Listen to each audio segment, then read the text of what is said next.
இப்போது அவசரமாக ஒரு ஃபோன் கால். அவர் ஏற்கனவே ஒரு 3 போர்வெல் போட்டு ஃபெயிலியரான இடத்துல ஒரு 3 சென்டா 4 சென்ட் இடம் தான்.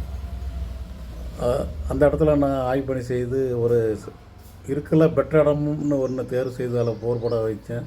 அதில் அவருக்கு வீட்டுக்கு தேவையான தண்ணி வந்துட்டு அந்த பக்கத்து பிளாட்டுக்கும் தென்மேற்கு மூலை அதில் ஒரு இடம் அடையாளம் கொடுத்தேன். அவர் ஃபஸ்ட்டு அதில் போடாமல் தண்ணி இல்லைன்னு ஒன்று அதுக்கப்புறம் நான் பரிந்துரை செய்த இடத்துல போட்டார்.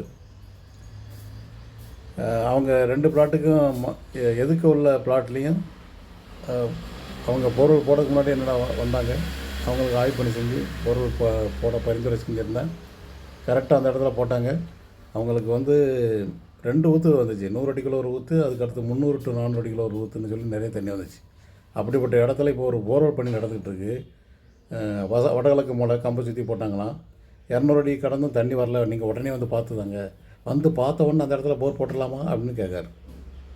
அதாவது அந்த இடத்தின் தகுதியை கண்டுபிடிக்க தான் நான் வரேன். தண்ணி வருமா வராதா, அது எந்த விதமான பாதிப்பும் இல்லாத இடமா இருந்தால் கரெக்டாக மிக துல்லியமான ரிசல்ட் வரும். இப்போ போர்வெல் போட்டு ஓட்டையாக்கியாச்சு பூமியை. என்ன நமக்கு பூமிக்கு கீழே ஏதாவது செயற்கையான ஒரு அமைப்பை உருவாக்கிட்டா, அதாவது போர்வெல் போட்டு தொலை ஏற்படுத்தினாலோ, பூமிக்கு கீழே பைப் லைன் போட்டாலோ, பக்கத்தில் செப்டி டேங்கு, லீச்சி பிட்டு டேங்க் இந்த மாதிரி இருந்தாலும் நமக்கு தவறான ரிப்போர்ட்டு கண்டிப்பாக வரும். நான் ஒவ்வொரு போர்வெல்லையும் 100க்கு 100 வெற்றி பெற வைக்கணுங்கன்னு கடுமையாக முயற்சி பண்ணுறேன். அந்த இடத்தின் ஓனருக்கு இருக்கிற ஆர்வத்தை விட எனக்கு அதிகமாக இருக்கும். ஆனால் இடத்தினுடைய சில அமைப்பு, அதான் செயற்கையான அமைப்புகள், அதனால் சில டெக்னிக்கல் ஃபால்ட் ஆகி தண்ணி இல்லாத இடத்துலையும் இருக்கிற மாதிரி என்ன ஏமாற்றோம்.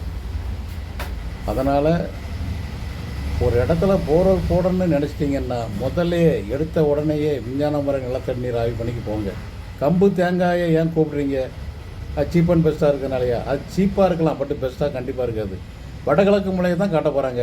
அதில் எதுக்கு நீங்கள் போட்டு கம்பு தேங்காயை உருட்டி கிடைக்கிங்க? நீங்களாக போடுங்க வடகிழக்கு முலையில். அது சாஸ்திரப்படி போடணும்னா வடகிழக்கு முலையில் நீங்களாக போடுங்க. அதில் தண்ணி வந்துட்டுனா நல்லதாக போச்சு. இல்லைன்னா தான் நீங்கள் விஞ்ஞான முறை நிலத்தடி நீர் ஆய்வு பண்ணிக்கு வரணும். கம்பு தேங்காய்னு கூப்பிடுவீங்க, அவங்க கண்டிப்பாக வடகிழக்கு முறையில் தான் காட்டுவாங்க.